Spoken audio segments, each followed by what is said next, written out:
La France, le pays des personnalités les plus brillantes, de la nourriture la plus délicieuse, le berceau de la culture et de l'histoire mondiale, le pays des rêves et de l'amour. Je suis une journaliste française et aujourd'hui, je vais demander aux étudiants de la faculté des langues étrangères quelle ville ils voudraient visiter en France. Paris, bien sûr. Paris. Paris. Paris. Paris. Mais c'est incroyable que vous ne connaissez pas d'autres villes. Je serai bientôt très déçue de vous. À Montpellier? Enfin, et pourquoi vous voulez y aller? Je sais pas, j'ai juste entendu dire qu'il fait beau tout le temps là-bas.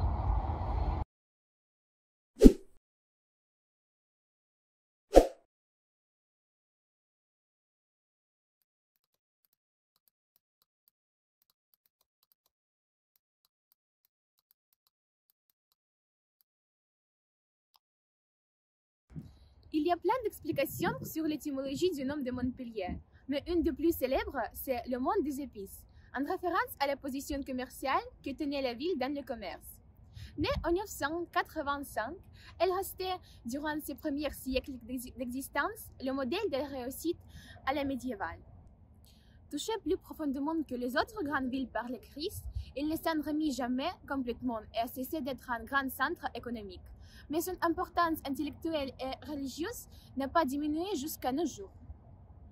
La ville de Montpellier fait sa marque dans le monde de l'architecture. Les façades ornées de la Renaissance côtoient l'architecture en verre moderne, des architectes les plus créatifs du siècle. Le centre historique de Montpellier est appelé l'Écusson. En 1828, le musée de Fabre est ouvert là grâce à une donation du peintre François-Xavier Fabre. La cathédrale de Saint-Pierre de Montpellier est aussi située dans ce quartier. C'est le monument de style gothique et le cœur de la vieille ville. L'université Montpellier-Anne, également située dans ce quartier, joue un rôle important de la ville et attire chaque année de nombreux étudiants de toute la France et du monde entier.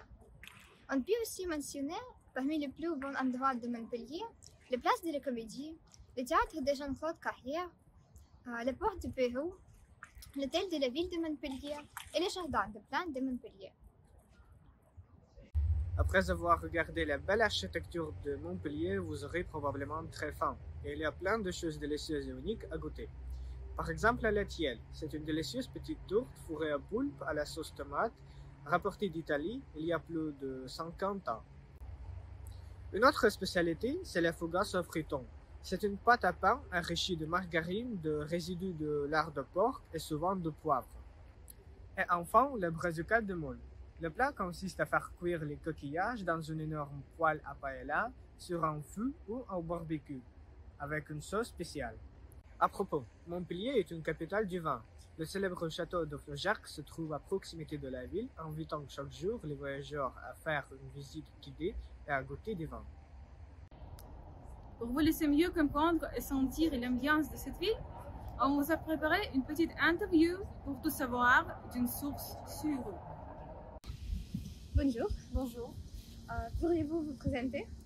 Alors, je m'appelle Aurane, j'ai 25 ans et je suis française, donc je viens de Montpellier, dans le sud de la France. Super, merci.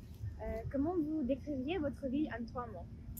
Alors, je dirais fêtarde, étudiante et lumineuse. Super. À votre avis, quels sont top 5 endroits à visiter en Montpellier? En premier, je mettrai la place de la Comédie. C'est l'endroit le plus connu de Montpellier. En deuxième, je dirais la place du Pérou. C'est une sorte de parc avec un monument au bout. Et un arc de triomphe aussi qui est un peu excentré du parc. En troisième, je mettrai le quartier d'Antigone avec le centre commercial du Polygone. En quatrième, je mettrai peut-être le zoo avec la serre amazonienne.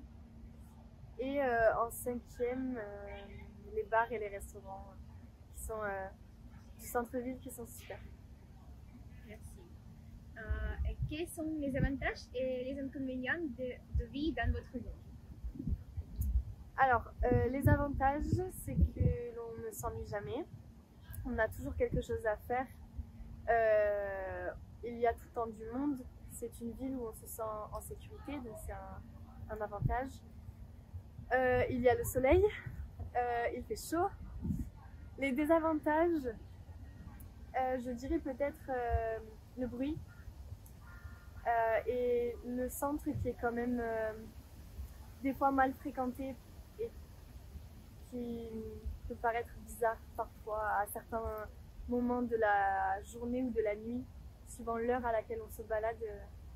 On peut se sentir en insécurité quelquefois. Après, je vois pas spécialement d'inconvénients. D'accord. Les Montpelliérains, ils sont comment? Souriant. Souriant, je dirais ouvert d'esprit et de gros fêtards, les Montpelliérains. Donc ils aiment beaucoup faire la fête. C'est génial. Merci beaucoup De pour rien. votre réponse. Avec plaisir.